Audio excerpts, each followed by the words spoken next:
Si comes tienes que lavar tu plato, Firulais. Anda, enjuágalo bien. No me gruñas. A ver, con la esponja eso. Y enjuaga bien que luego deja todo jabonoso. Eso así, muy bien, aunque de malas. Welcome to the motherfucking lady. We're covering today's top boxing news.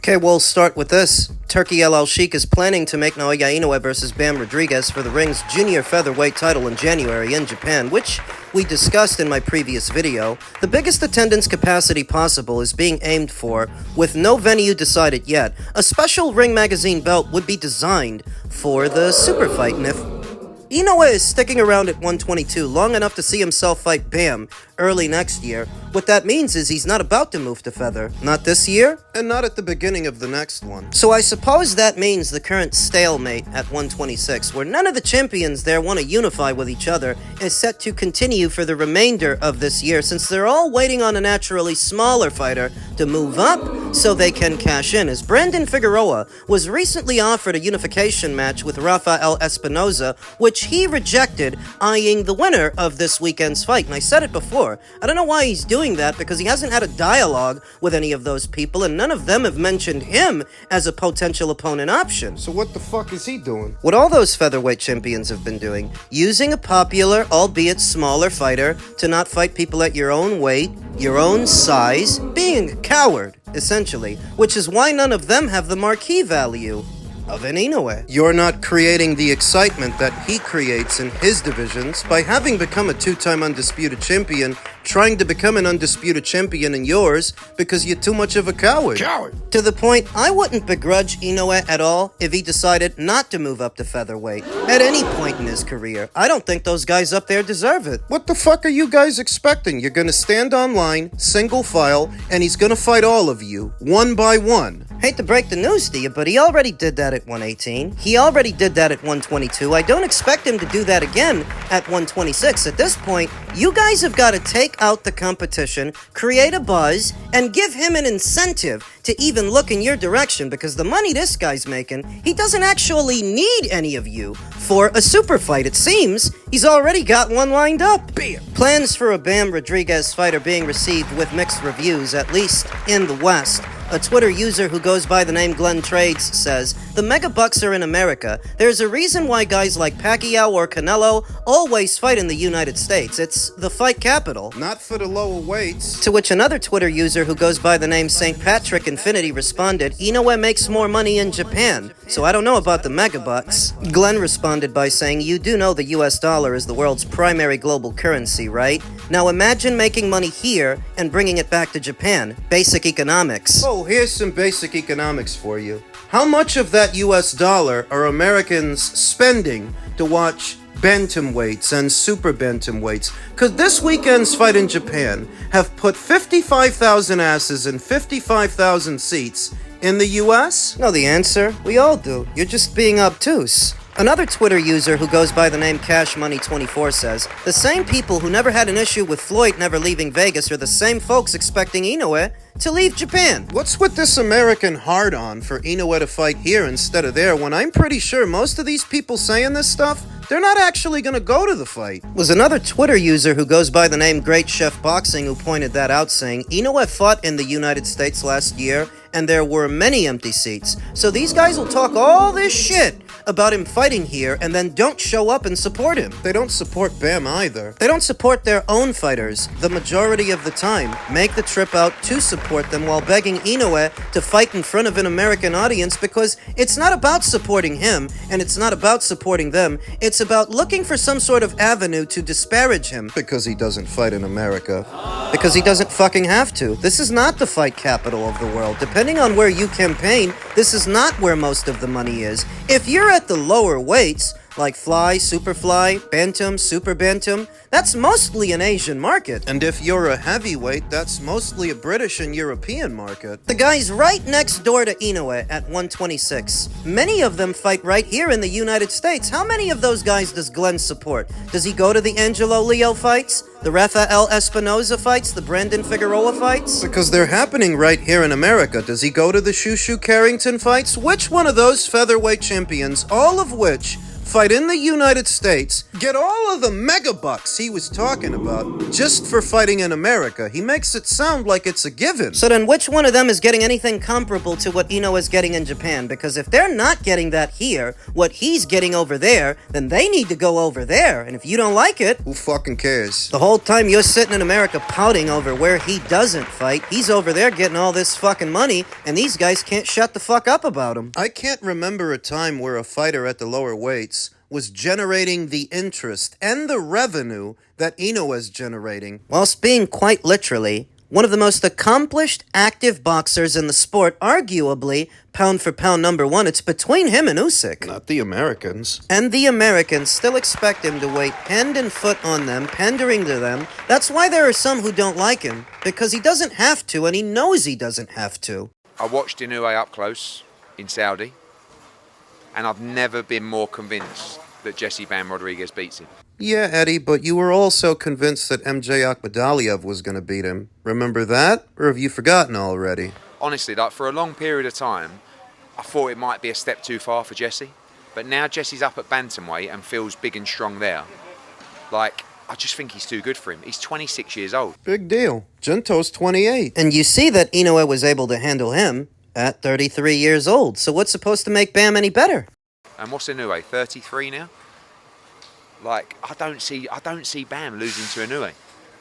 And I thought Inoue would go through Nakatani and do a right job on him. And by all accounts, it was a very competitive fight. So, respect this. He's an amazing fighter and he's a superstar. But I know Bam beats him because Bam's got it in here. And Bam don't give a fuck. Like, Bam will go to Japan tomorrow. He wants to go to Japan. Say it louder, Eddie, for the crybabies in the back who didn't catch it. Bam wants to go to Japan because being a fighter at the lower weights, Bam knows the audience for a fight like that is in Japan, not the United States. And there is absolutely no doubt in Bam's head that he beats Naoya Inoue. So he's got a fight against Vargas, who's a very, very good fighter. It's not going to be easy, but come through that. Let's just make it happen. I don't think Bam beats Inoue. Not on that time frame, and not if the fight happens in either January or February of the new year. Bam doesn't do anything better than Inoue in terms of nuts and bolts boxing, and Bam is fast, so is Inoue. Bam punches hard, but so does Inoue, and with Inoue, it's not a mystery at super bantamweight. He's not new to the weight. He's been there for a few fights in a few years now, to where there's no question marks about his power, but there would be about Bam's, what Bam does do well. cuts angles pretty good, he's got good feet, and good combinations. He's very busy and around, but all of that can be offset by Inoue's movement, Inoue's counters, speed and power. Bam! If it were a few years down the line, I could see. Say 2 years from now, 3. Maybe then you could get him because he'll start to slow down. But if we're talking about as soon as January or February, yeah, I've got Inoue. I don't know how cut out Bam is to campaign as a super bantamweight because he's not tall and long like Junto Nakatani is to fill out and carry the weight. He's not gonna be rangy, which Inoue would have to work around. With Bam, Inoue's gonna be right at home, eye level to the guy. Maybe a little more than that because Bam's not a big super flyweight. He won't be big at bantam or super bantam. You do that fight too soon, and it favors the champion. It actually favors Inoue, but at the same time, you gotta strike while the iron is hot and while the money is there. And the money is there, so I expect it to happen. When it does, I expect Inoue to win. Now it's time for another installment of what has fast become one of the most popular segments here on the channel, Ring IQ Hate Mail. Guy who goes by the name Donald Bauer didn't like my reaction to yesterday's cruiserweight title fight, saying, I've been dying to see how you were going to downplay that destructive performance of a very good unified champion in Zerto. Well, how did I downplay it? You want I should be falling out of my chair? What are you, angry that I'm not more excited? Why would I be? I told guys like you that he was going to fight Zerto 2 years ago, and I've got the receipts, I've got the proof. I told you why. It's because he's got over 100 rounds of sparring with the guy, so he knows exactly who he's signing up for. What you're really mad about, it's not just that I'm not impressed with David Benavidez, it's also that I was right. I've told you guys step by step what this guy's gonna do and what he's not gonna do, who he's gonna fight and who he's not gonna fight, so that when he wins, you don't get to come to me afterwards gloating about anything. Instead, You wish that you could. What really bakes their noodle, more than me being critical of David Benavidez, is that I'm not wrong about him, and they know I'm not wrong about him. They wish I were. I mean, that's what makes it even worse. That's why they're even more upset. That's why they actually flock to this channel to see what my reaction is. Why would they want to know? It ain't to come back here and watch me eat crow. Underneath it all, they don't really feel that a guy is good unless I say he's good. They're not confident in their own assertions unless I make them too. How do I know? Well, who the fuck spends this much time on somebody they don't agree with? I wouldn't need any of the fingers on my hand To count how many boxing ego videos I've watched. what boxing ego thinks about Naoya Inoue or any of the other American content creators. I know that they don't like him. I know that I'm not going to agree with the majority of what they say, so I don't spend a lot of time on it. Whereas Donald Bauer makes it a point to come here and hear what I think about David. Why? Can't be to point out all the things that I've been wrong about, because I haven't been wrong. I told you guys 2 years in advance, this is a guy he's gonna end up fighting. He's gonna beat him, and after he beats him, he's not gonna stick around to fight the true number one at the weight, Jai Opetaia. I made a joke a couple of months ago that this guy's gonna be a whole fucking cruiserweight, weighing in excess of 200 pounds, still calling out Canelo Alvarez. Who did he call out yesterday, Donnie? Point out what I was wrong about. You can't. All you can do is complain that I'm not as enthusiastic as you are about the fight, that I'm not taken aback by the victory. Why would I be? I said he was gonna win. You guys get all emotional about watching him pounce on fighters that you don't even have a high opinion of, because if anybody gave Zurdo a chance ahead of the fight, you'd chastise them for it. You'd chew them out. You know you would. And afterwards, you'd go to those same people that might have given Zurdo a chance to gloat, to talk shit. You're just mad that you don't get to do that to me. I don't buy into the sales pitch as easily as you guys do, and that's why you're upset, because underneath it all,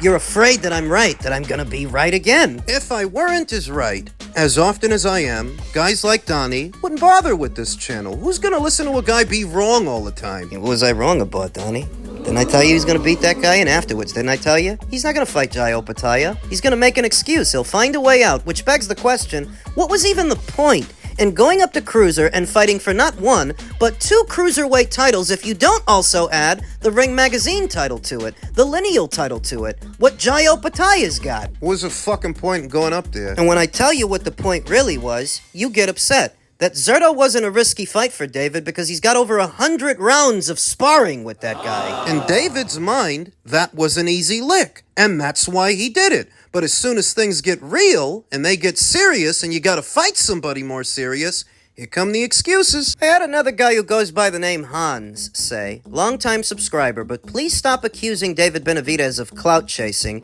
It may have been a point of view 10 years ago, but it's just now getting boring. Just accept that you were wrong about his talent. How was I wrong about his talent? I picked him to win yesterday. And that he is now fast becoming the face of boxing. The face of boxing had a bunch of empty seats in the upper level? Benavidez now has more clout than the cherry-picking, dodgy beef eater that spent his whole career weight draining and aging out legitimate threats. Oh, you mean Canelo? Well, if David has more clout than Canelo, then why is David, who won 2 titles yesterday, calling out a naturally smaller, older fighter who's coming off a loss? Canelo doesn't have a belt at any of the weights that David campaigns, so what is it that David aspires to do by challenging him? Clout chase him, because he's still more popular and he's still a face of boxing. Don't believe me?